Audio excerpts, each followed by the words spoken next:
तेच विजयजी बोला. तुमचं कसं काय, तुम्हाला कसं वाटतं हा क्लब, आणि कसं काय गोष्टी सकाळी उठून कशा वाटतायत, कोणत्या तुमच्यामध्ये चेंजेस आलेत? Yes sir. ॲक्च्युली मागच्या एक महिन्या म्हणजे एक सव्वा महिन्यापासून म्हणजे 1 जानेवारीपासून मी जॉईन केलं. आणि मला कुठून लिंक भेटली मला पण माहित नाही, कदाचित यूट्यूबवरूनच भेटली. आणि मी अचानक लॉन्च झालो या ग्रुपमध्ये. तर सरप्रायझिंग आहे माझ्यासाठी. पण देवाने काहीतरी प्लॅन केला असेल माझ्यासाठी. देवाचा मास्टर प्लॅन चालू आहे असं समजूया आपण. कारण बऱ्याच वेळा आपला प्लॅन चालतच नाही. ओके. तर काहीतरी चांगला विचार करूनच देवाने लॉन्च केलंय मला. ठीक आहे, या आपल्या क्लबमध्ये. आणि मला म्हणजे पहिले खूप निगेटिव्ह थिंकिंग होती माझी, नाही का, म्हणजे असं होप्स नव्हते माझे. पण मला म्हणजे असं मला वाटत नव्हतं की मी आता पुढे आयुष्यात काही करू शकतो की नाही.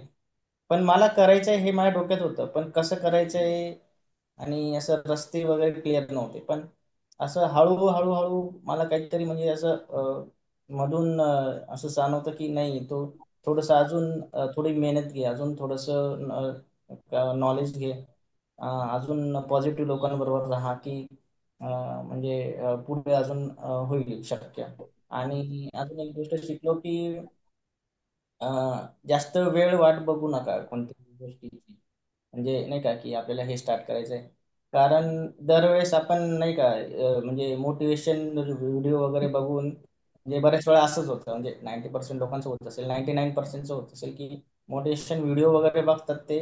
नाही आता करायचंच आहे, 2-3 दिवस त्यांचं मोटिवेशन राहतं, ठीक आहे. आणि 2-3 दिवसानंतर मोटिवेशन परत झिरोवर येऊन जातं, ठीक आहे.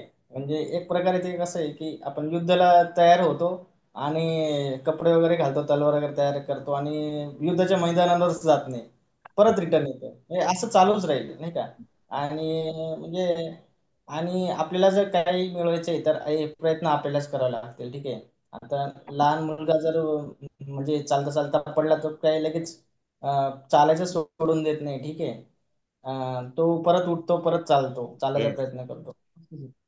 शेवटी आपल्याला जर प्रोग्रेस करायची आहे तर आपल्याला म्हणजे ठीक आहे, रेड सिग्नल लागले असेल, स्पीड ब्रेकर आला असेल लाईफमध्ये, इट्स ओके. पण तो टाइम गेल्यानंतर आपल्याला आता तुमची सिच्युएशन आता थोडीशी बेटर झाली असेल, कंट्रोलमध्ये असेल, तर तुम्ही आता पुढच्या स्टेपला जर गेल्याशिवाय तुमची प्रोग्रेस होणारच नाही.